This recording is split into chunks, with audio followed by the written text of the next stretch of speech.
It's not easy to start a conversation about Kurt Cobain without immediately disregarding everything he stood for. Yes, I love vodka. It's almost comical to analyze or propagate the fame of a man who viscerally hated being famous. But he's such a relevant figure in this Ardent Artist series because he redefined the role of the celebrity more than any other artist we've explored so far.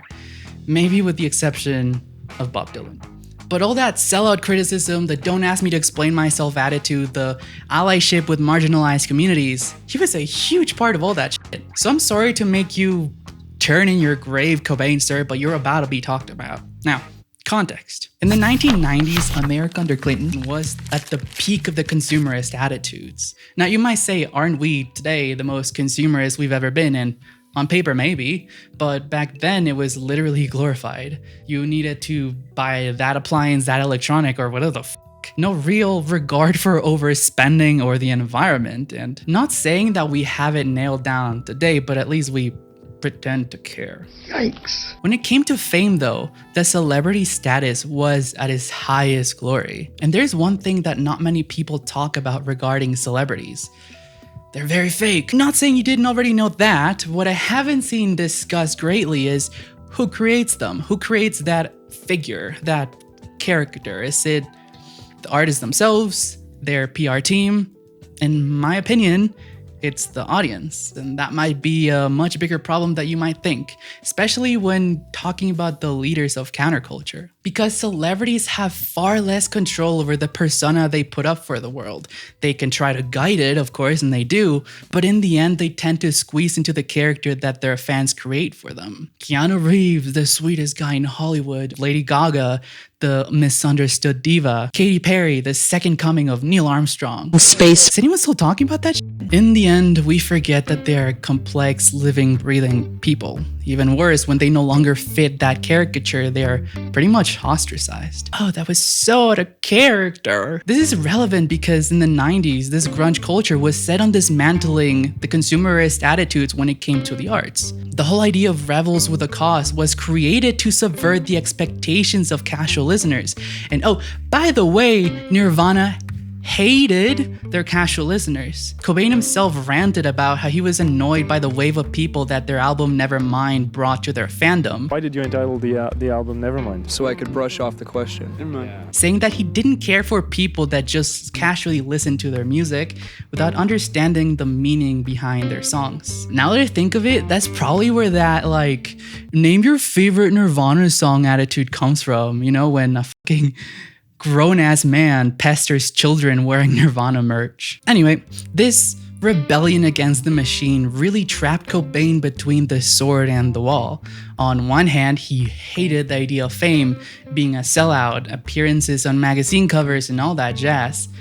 And on the other, he was famous and had to do famous people shit to keep the label at bay. Like with his famous or infamous, depending on who you ask, appearance on the cover of Rolling Stone, where he wore that corporate magazine still suck t-shirt, which ironically was later incorporated into a Vitamins collection where they sold for $5.50 a pop. Oh god, I hope they get sued. It just shows how any effort to be anti-establishment was one way or another commodified, showing how the business-minded people had corroded the arts to their core. This fight became, and still is, an unwinnable fight. Be a rebel, be different. No matter what you do, there will always be a group of half-groomed PR pricks that turn everything you do into a product. As I said earlier, there is no one who hated the public image of Kurt Cobain more than Kurt Cobain, which is why in '93 Nirvana released Utero. A massive shift from their grungy but still studio quality sound to something far edgier and unrefined. The titles of the songs very explicitly raise a middle finger to the commodified listener in an attempt to scatter them away. Even reading some of these song titles would probably get me banned from YouTube. If you know, you know. It's evident that in his later years, Cobain was just not having a jolly good time. And it's so tragic the way his passing was robbed from him. I originally wanted to title this video The Martyr of Counterculture, as a way to add a bit of irony to his legendary status that his death placed upon him.